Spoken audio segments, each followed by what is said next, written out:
but I believe that hopefully by God's grace, when I start walking, I can come back and visit.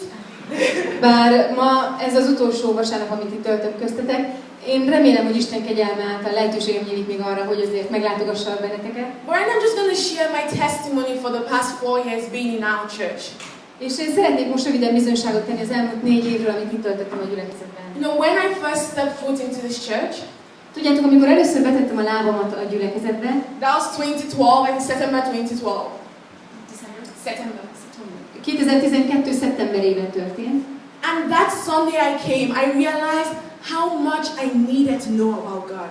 És azon a vasárnapon, amikor először eljöttem, akkor ráébredtem arra, hogy mennyire sokat kell még nekem tanulni Istenről. I realized how little I knew about living in Christ, about how little I knew about what it meant to have a relationship with God. És hogy mennyire keveset tudok még arról, hogy mit jelent Krisztusban élni, és mit jelent az, hogy kapcsolatom van Istennel. And for the past 4 years, this church has been my family, and I have learned so much. És az elmúlt 4 évben ez a gyülekezet az otthonom lett, a családom, és nagyon sokat tanultam itt. And I'm so grateful to the pastor, I'm grateful to the elders, and to all the students. I might have been your leader, but I was also learning from you guys. És nagyon hálás vagyok a pásztornak, a vezetőknek, és minden diáknak is nagyon hálás vagyok, mert lehet, hogy én voltam a diákok vezetője, de igazából én is tanultam tőletek. This was truly my family for 4 years. Pastor Mishi, Eva, Gabo, they went above and beyond to make me feel comfortable here.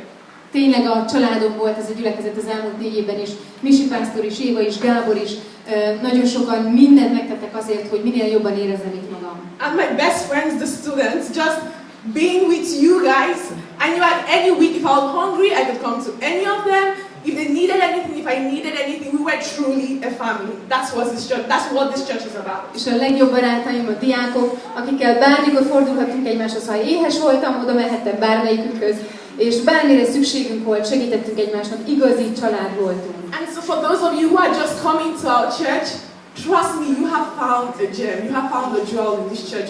God brought you here for a reason. God brought you here 4 years ago for a reason, and He has brought you here for a reason. És aki még csak nemrég jött a gyülekezetben, azoknak a kedvéért mondom, hogy nagyon jó helyre jöttetek, nagyon jó helyet találtatok, mert Isten biztos, hogy nem véletlenül hozott ide benneteket, engem sem véletlenül hozott ide 4 évvel ezelőtt.